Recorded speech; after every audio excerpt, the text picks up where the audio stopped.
नमस्कार। आज मंच में उपस्थित सबको हमारा प्रणाम। यहाँ पे सब ने हिंदी में बोला, लेकिन हमारा बंगाली भी बहुत है, तो हम बांग्ला में भी दो चार शब्द बोलना जरूरी है।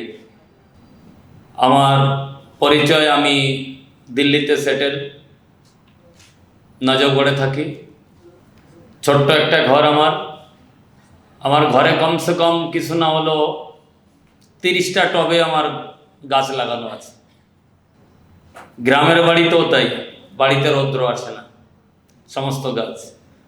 আজ আমাদের এই পজিটিভ বার্তায় যিনি উদ্যোক্তা এবং যিনি এটা শুরু করেছেন, আমি মনে করব দেশের উন্নতি, জনগণের উন্নতির জন্য, নিজের শরীরকে ঠিক রাখার জন্য গাছের প্রয়োজন।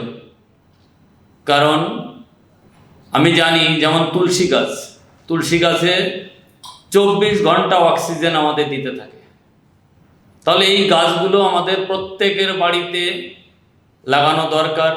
এবং 1 কোটি গাছের কথা বলেছে। আমার মনে হয় যদি পজিটিভ বার্তাই আমাদের দেশে ছড়ানো যায়, যেমন আমি এখানে আজকে উপস্থিত হয়েছি, আমাদের দাদা হিরণময় ঠাকুর আমাদের পূজনীয়, এবং আমি একজন, আমার সর্বপ্রথম পরিচয়, আমি একজন মতুয়া।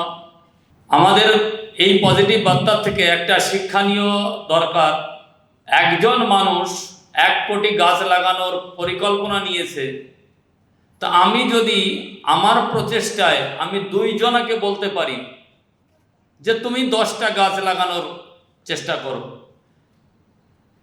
আমার মনে হয় প্রত্যেকে যদি আমরা 1-2 জনকে বোঝাতে পারি গাছের গুণ কি, কেন আমরা গাছ লাগাবো, এই পজিটিভ বার্তাটা যদি পৌঁছানো যায় সবার কাছে, তাহলে 1 কোটি গাছ আমার মনে আরো বেশি হয়ে যাবে। একটুখানি চিন্তা করুন, 10-এর লাঠি 1-এর বোঝা। 10 জনে যদি শুরু করা হয়, তাহলে সেটা অবশ্যই সাকসেস হবে।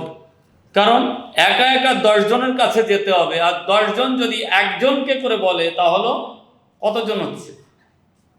প্রত্যেকে 1-2 জনা করে বাড়ান, তাহলে আমার মনে হয় এটা কোনো অসুবিধা নেই।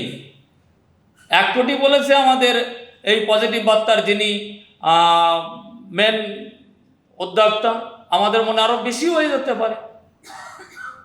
তাই শুধু আমি করব এটা নয়, আমাদের প্রত্যেকে, আজকে আমি যে এরিয়ায় থাকি, নজরগড়ে আমি থাকি, তো ওইখানে হয়তো আমি 10 জনকে যদি আমি এটা বুঝাই যে কলকাতা থেকে এরকম একটা পরিকল্পনা আমাদের দিল্লি পর্যন্ত এসে গেছে যে আমাদের গাছ রোপণ করতে হবে, তাহলে আমরা 10 জন ভাই যদি শুরু করি, আরও অনেক জলদি এটা সারা বিশ্বে পৌঁছে যাবে। জয় হরি বল। আমি এখানেই আমার বক্তব্য শেষ করছি। সকলকে আমার প্রণাম। জয় হরিচাঁদ, জয় গুরুচাঁদ।